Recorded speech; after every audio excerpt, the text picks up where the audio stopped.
Hello, welcome to another quick video from Homesteading Off the Grid. Today we're going to give you the absolute best way to start your chainsaw when you're cutting firewood in cold weather. Now we're in a house right now.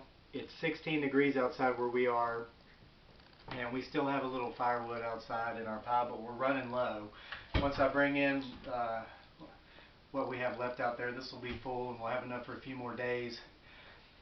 Well, a week, but I never like to get that low. That's lower than I like to get. So I've earmarked today and tomorrow and the next day to go cut up some logs that we have into firewood.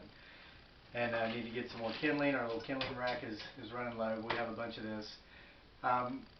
Before I show you the absolute best way to start a chainsaw in cold weather, I want to tell you where I got this idea. Years ago, it's been 10 or 15 years ago now, I had a friend named Andy. Andy's dead now. Andy lived to be about 85 years old.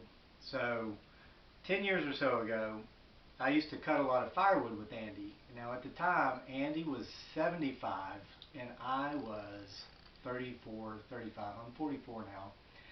And despite being twice my age, being almost 80 at the time, Andy could cut twice as much firewood as me, load twice as much firewood as me. I mean, it was phenomenal.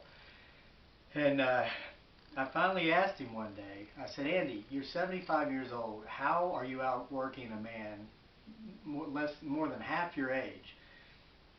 And he said, Kevin, the older I get, the less I use my back and the more I use my mind. And he showed me simple techniques, ways in which he used the saw to prevent himself from having to use his body. And I learned a lot of wisdom from Andy. One of the most wise things he ever told me, and this was not a bitter, jaded old man. This was a free-spirited, I would say, man who had reached self-actualization. But he told me one of the greatest lies we're told is the saying that life is what you make it. Andy said that's not true. Life is what you and those who you allow into your life make it. Prime example, if you've been through a divorce, if you're married, you know, you are not entirely at fault. Your ex-spouse is not entirely at fault. It took two people to make the decisions that led to that course of action, and it took two people to make decisions that led to the fallout of that action. So that's just an example. Now Andy said, don't keep people out of your life. Just be very careful, very picky, and very choosy of who you let in.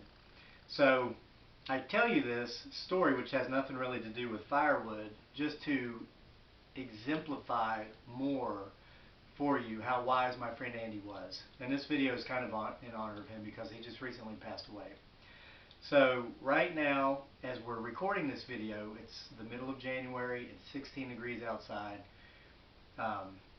It's funny, I went to YouTube and I looked up videos on the best way to start a chainsaw in cold weather, and there's all these videos where they're talking about the number of times to pump the primer and how you have to do extra pulls, all these crazy things.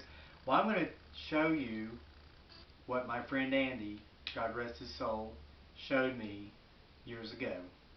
And it has to do with using your brains, not your back. Using your brains, depending upon common sense and not technology and not techniques. Okay, as I mentioned before, it's 16 degrees outside. In our house, it's about 70. Yesterday, for the last several days actually, I knew I was going to cut firewood today and for the next few days. So you know what I did yesterday afternoon before dark? I brought my chainsaw into the house. So even though it's 16 degrees outside, this chainsaw has been setting for 15 hours in a room that is 72 degrees, 70 degrees in the least. So when I go right outside to my logs out here to cut firewood, guess what? My chainsaw is going to start up automatically. Folks, it's that simple, and this is not clickbait, trick video, fake news. This is common sense, which, as you know, just isn't too common in the world in which we live today. So if it's cold where you are and you know you're going to be cutting firewood and you think, oh no, how am I going to get my chainsaw chainsaw started in cold weather, bring it inside the day before. Let it sit inside and be at room temperature. So by the time you go out to cut firewood, you're not going to have any problems. It's not going to be any issues. You're not going to have to know any special techniques on how to start your chainsaw in cold weather, because your chainsaw is not cold. It's still warm. You start it exactly the same way you do in warm weather. So make sure to subscribe to our channel. We have some really neat videos. We've got a lot more coming. A lot of them pertain to common sense like this, and some of them is nonsense, the way we do things here around the homestead. A little non-traditional. But thank you for joining us today for another video from Homesteading Off the Grid.